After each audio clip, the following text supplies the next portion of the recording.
Welcome back to Life Chemistry. അപ്പോൾ നമ്മൾ ഇന്ന് ഡിസ്കസ് ചെയ്യുന്നത് how the thermal expansion in gases occur. എങ്ങനെയാണ് വാതകങ്ങളിലെ താപീയ വികാസം നടക്കുന്നത്.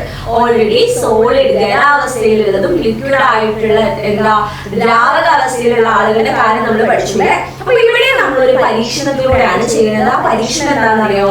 ഒരു അലൂമിനിയം ലാമ്പ് എടുത്തു. എന്താണ്? ഒരു അലൂമിനിയം ലാമ്പ് എടുത്തിട്ട് അതിനിങ്ങനെ കത്തിച്ചു വെച്ചു. ഓക്കെ, എന്നിട്ട് അതൊരു പൈപ്പുമായിട്ട് ഇങ്ങനെ കണക്ട് ചെയ്തിട്ട് അതിൽ കുറച്ച് എന്ത് ആഡ് ചെയ്തിട്ടുണ്ട്? കളേർഡ് വാട്ടർ ആണ് ആ ഒരു ട്യൂബില്, ഈ ഒരു ട്യൂബിൽ എന്ത് ചെയ്തിട്ടുള്ളത്?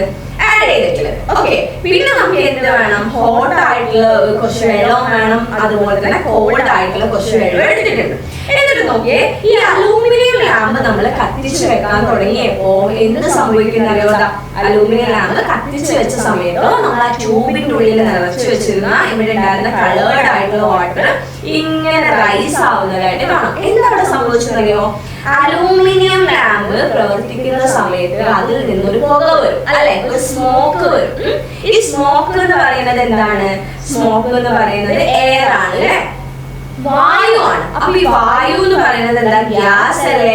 അവിടെയുള്ള വാതകമല്ലേ? അപ്പൊ ഇവിടുത്തെ വായു, വാതകമായിട്ടുള്ള വായു കൂടെ ഉണ്ടാവും ഹോട്ടായിട്ട് റൈസ് ആവുന്നത്. അതായത് അലൂമിനിയം ലാമ്പ് കത്തിക്കുമ്പോഴാണ് അവർ ചൂടായിട്ടാണ് പുക വരുന്നത്. അപ്പൊ പുക വരാന്ന് പറഞ്ഞാൽ ആരാ? ഗ്യാസ് ആണ് ഉണ്ടാവുന്നത്, അല്ലെ? വാതകമാണ് ഉണ്ടാവുന്നത്. ആ വാതകം എന്താവും? റൈസ് ആവുന്നത് കൊണ്ട് തന്നെ ഇതിന്റെ ഉള്ളിലുള്ള, ഈ ട്യൂബിന്റെ ഉള്ളിലുള്ള ലിക്വിഡ് ഇങ്ങനെ റൈസ് ആവുന്നത് കാണാം. എപ്പോ?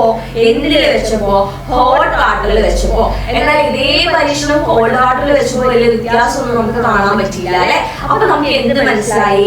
നേരത്തെ പറഞ്ഞതുപോലെ തന്നെ ഗ്യാസിലായിക്കോട്ടെ, അല്ലെങ്കിൽ സോളിഡിലായിക്കോട്ടെ, അല്ലെങ്കിൽ ലിക്വിഡ്സിലായിക്കോട്ടെ, ഏത് വസ്തുക്കളിലായാലും എന്ത് ചെയ്യാണ്? ഹീറ്റ് ചെയ്യുന്ന സമയത്ത് ആ വസ്തു എക്സ്പാൻഡ് ചെയ്യുകയും കൂൾ ചെയ്യുന്ന സമയത്ത് അവർ എന്താ ചെയ്യുക? കൺട്രാക്ട് ചെയ്യുകയാണ് ചെയ്യുക. അപ്പൊ നമുക്ക് എന്ത് പറയാം? ചൂടാക്കുമ്പോ വാതകങ്ങൾ എന്ത് ചെയ്യുന്നുണ്ട്? വികസിക്കുന്നുണ്ട്. അതേപോലെ തന്നെ തണുപ്പിക്കുന്ന സമയത്ത് അവർ എന്ത് ചെയ്യുന്നുണ്ട്? കൺട്രാക്ട് ചെയ്യുന്നുണ്ട്, അല്ലെങ്കിൽ എന്താവുന്നുണ്ട്?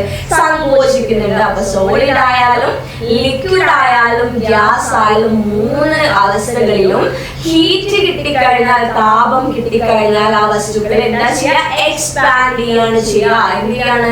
അതെന്ത് ചെയ്യാണ്? വികസിക്കുകയാണ് ചെയ്യുക. എന്നാൽ അതെന്ത് ചെയ്യും? കൂൾ ചെയ്യുന്ന സമയത്ത്, തണുപ്പിക്കുന്ന സമയത്ത് അവരെന്ത് ചെയ്യും? കൺട്രാക്ഷൻ അഥവാ സങ്കോചിക്കുകയാണ് ചെയ്യുന്നത്. അപ്പൊ മൂന്ന് കേസിലും തന്നെ നടക്കുന്നത് ഹീറ്റ് ചെയ്ത് കഴിഞ്ഞാൽ, അല്ലെങ്കിൽ അങ്ങനെ ഹോട്ട്നെസ് കൊടുത്തു കഴിഞ്ഞാൽ അവരെന്ത് ചെയ്യാണ്? എക്സ്പാൻഷൻ നടക്കും. കൂള് ചെയ്ത് കഴിഞ്ഞാൽ അവരെന്ത് ചെയ്യും? കൺട്രാക്ഷൻ അല്ലെങ്കിൽ കോൺട്രാക്ട് ചെയ്യാണ് ചെയ്യുന്നത്. അതിന് കാരണം എന്താന്നുള്ളത് ഡീറ്റെയിൽഡ് ആയിട്ട് സോളിഡിൽ പഠിച്ചു, ലിക്വിഡിൽ പഠിച്ചു, അതുപോലെ തന്നെ ഗ്യാസസ് ആയിട്ടുള്ള ആളുകളിലും നമ്മൾ എന്ത് ചെയ്തിട്ടുണ്ട്? പഠിച്ചിട്ടുണ്ട്, അല്ലേ?